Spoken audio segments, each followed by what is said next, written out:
السلام عليكم ورحمة الله وبركاته، أهلا وسهلا بحضراتكم. النهارده طبعا معانا ديكور جديد ومعانا فكرة جديدة. النهارده هنعمل لحضراتكم ديكور التنجيد باستخدام اسطمبة. طبعا الاسطمبة اللي حضراتكم شايفينها دي مقاساتها 20 سم كده، اللي حضراتكم شايفين 20 سم الناحية التانية، يعني عبارة عن مربع 20 سم في 20 سم فقط، مربع مش هنعمل فيها أي شغل. معانا عبوتين سبراي، عبوة سبراي أسود، ومعانا عبوة سبراي أبيض. طبعا يا جماعة ديكور التنجيد احنا كنا بنعمله الاول، كان بياخد وقت، بياخد خطوات. كنا بنخطط الجنب الاول من زاويه الجنب هنا ومن زاويه الجنب هنا، نبدا نقيس، نعمل اشكال معينات، تمام، الجنب كله، وبعد كده بنبدا نظلل. فكان بياخد وقت طويل. الاسطمبه دي طبعا هتوفر علينا غالبيه الوقت، من اكثر يمكن من 90% من الوقت. هنشوف مع حضراتكم ازاي نشتغل بيها. طبعا هنبدا معانا السبراي الاسود. هنبدا بسم الله الرحمن الرحيم. طبعا طريقه الشغل يا جماعه، نحط الاسطمبه بالشكل ده، مش هنحطها كده كده غلط، تمام، نحطها بالشكل ده، نخليها على شكل معين. هنبدا طبعا من زاويه الجنب فوق، لو عندك كورنيشه بتبدا من تحت الكورنيشه، لو عايز تبدا من الوزره تحت تبدا كده مثلا، مفيش عندك اي مشاكل. المهم انك انت تبدا من حاجه مستقيمه علشان الديكور بتاعك هيمشي عليها. هنبدا من فوق طبعا، بسم الله الرحمن الرحيم. طبعا الرش هيكون رش على خفيف يا جماعه.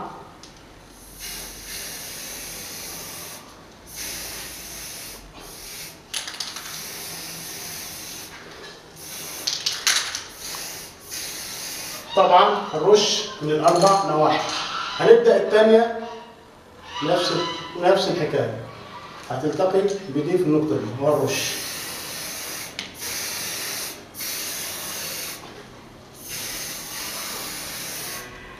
هنبدا ناخد واحده ثانيه. طبعا يا جماعه الاسطمبه بتاعتي مقاسها 20 في 20، لان انا بشتغل على مساحه صغيره. لو حضرتك عندك جنب كبير ممكن تخلي المقاس بتاعك 25 سم، لو عندك جنب كبير خالص ممكن تخليها مثلا 30 سم. تمام، دي اول واحده خدناها. الثانيه هتيجي ازاي بقى؟ الثانيه هنحط الاسطمبه هنا كده، تمام، نحط قطعه كرتون هنا وهنرش هنا،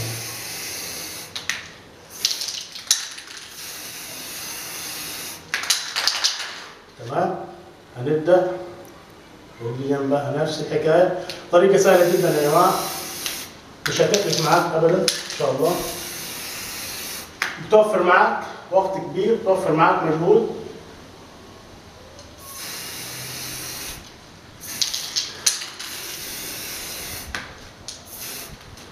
تمام كده.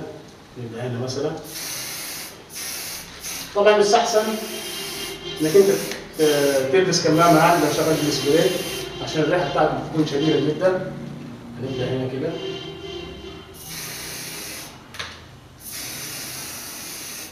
تمام. هنبدا هنا مثلا،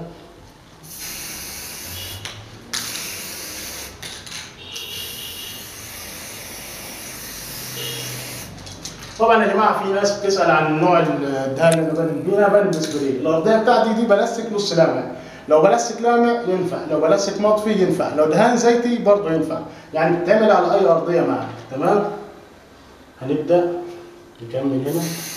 طبعا كل اللي هتحتاجه عبوه السبراي 15 جنيه، تمام، اسود، عبوه مثلا ابيض ب 30 جنيه. لو هتشتغل على مساحه كبيره ممكن 50 جنيه يعني التكلفه بتاعتك،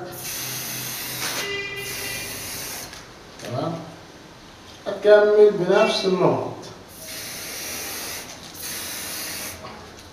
مش هيحصل معاك اي اخطاء. ديكور سهل بسيط، طلع معاك شكل جميل ثلاثي الابعاد او 3 دي يعني زي ما بنقول، تمام. احنا دي يعني مخلصه، تمام كده. ناخد واحده هنا مثلا،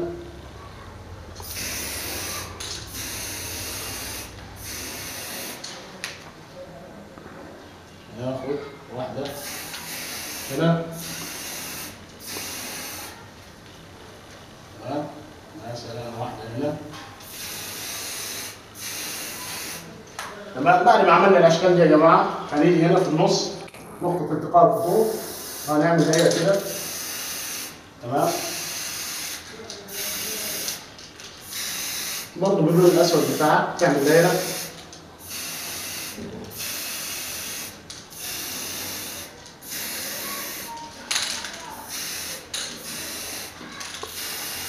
كل كل الاماكن يعني. تمام، عملنا الدايره بتاعتنا. ممكن لو حابب، هو كده طبعا الشكل جميل، مدي معاك شكل 3 دي وحلو جدا مش وحش. ممكن لو حابب تظلل نص المربع اللي تحت على خفيف خالص زي ما انتم شايفين كده. لو مش حابب مفيش مشاكل يعني، زي ما انت خايف يبوظ منك. بس يا جماعه اهم حاجه التظليل يكون على خفيف زي ما انتم شايفين، فقط مجرد رذاذ. تمام. التظليل يا جماعه اللي تحت ده بيدي المربع بتاعك المعين، بيديله بروز، بتحس انه فعلا شكل 3 دي يعني، تحس انه بارز. ممكن تستغنى عن الخطوه دي لو حابب. عمليه ازواج يعني.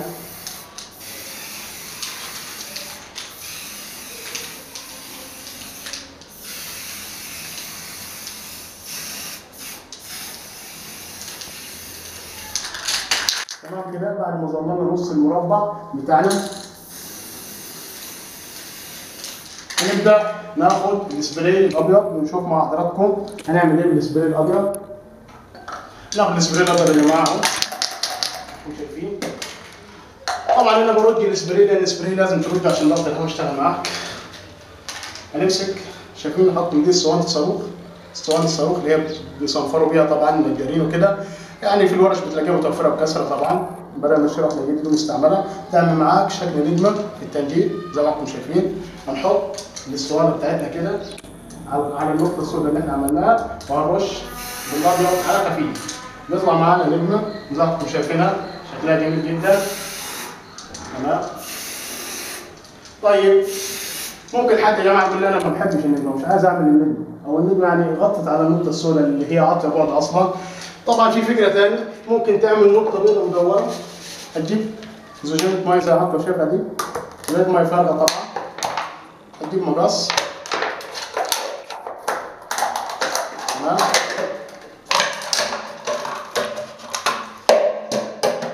قصينا الجزء العلوي بالمقص بتاعنا. هناخد الجزء العلوي وهناخد نفس زجاجه السبراي.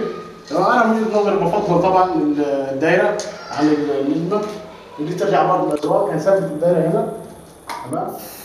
وهرش كده يطلع مش طالع شكل نجمه. معلش يا جماعه السبراي الاسود، معلش غلطه. هنثبت دي، هنرش هيطلع معانا شكل دايره. طبعا الدهان بخلع عشان لسه ناشف، انا شغال مراحل كلها ورا بعض عشان وقت الفيديو. لكن انت طبعا بتسيب الدهان بتاعك فتره يعني، كانت 10 دقائق ربع ساعه علشان يخليه. تمام.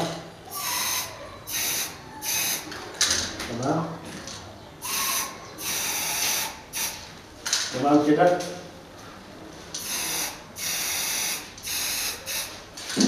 حابب تعمل نجمه مفيش عندك مشاكل، حابب تعمل دايره صغيره مفيش عندك مشاكل.